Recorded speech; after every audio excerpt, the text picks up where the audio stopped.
Sir?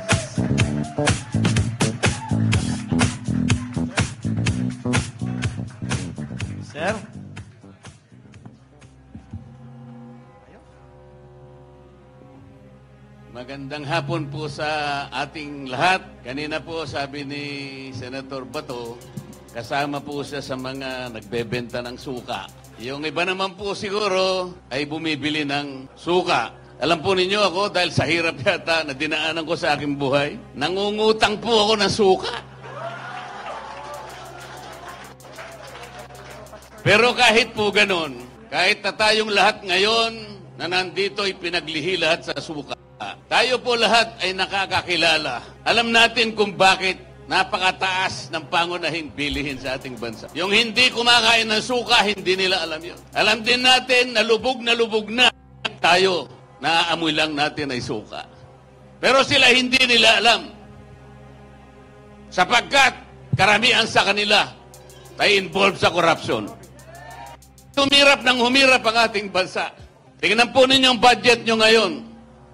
Budget natin sa taong ito, 6.325 trillion. Pag tinanggal mo po ang 30% dyan, ang dapat na national spending lang natin ay 4.5 trillion. Yun lang ang kailangan natin. Ano yung kanilang projected revenue? 4.8 trillion pesos.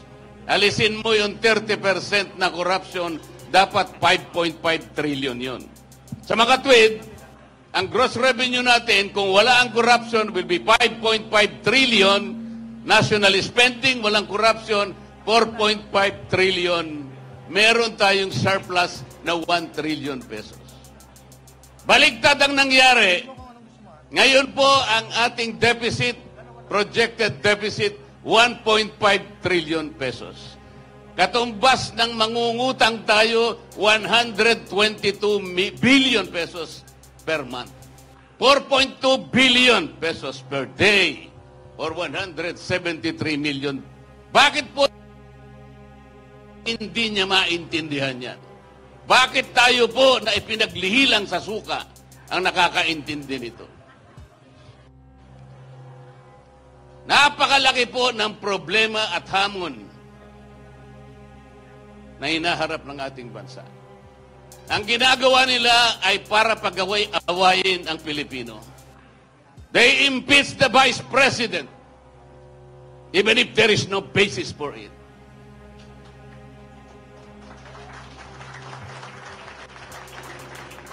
Tama po yung sinabi ng mga kasama ko. Nung pong nasa Cagayan de Oro kami, sinabi ko na, itaga mo ito sa bato, Senador.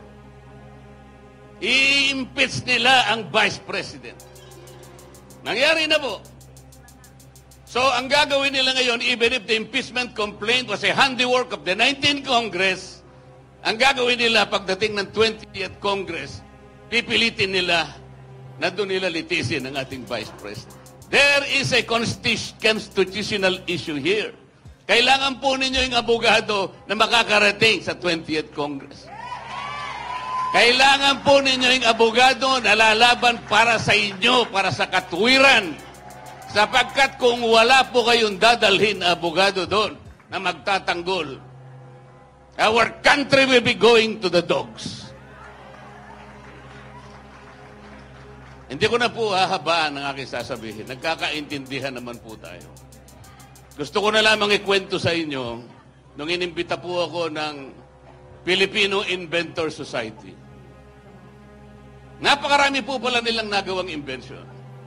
Ang Pilipino palang nakagawa ng karaoke, ng yoyo, ng bamboo incubator, ng 3-in-1 jeepney, ng isang unsinkable portable boat, ng isang laser acupuncture device. Napakarami po.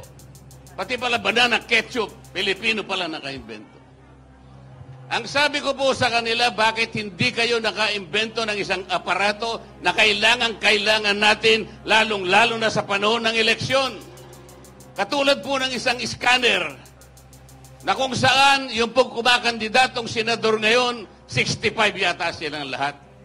Padadaanin po nyo sa aparato na yan para makita natin kung sino yung qualified. Madali po yun. ng ating bansa. Padaanin po yung 65 na tumakbong senador.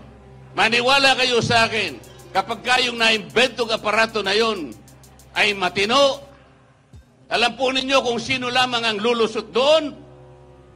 Ito pong mga kandidato ng PDP Laban.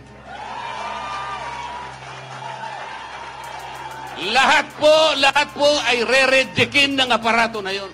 Maniwala kayo sa akin, sapagkat yung aparato na yon ay ginawa sa suka. Salamat po. Oh! Attorney Rodante Marcoleta.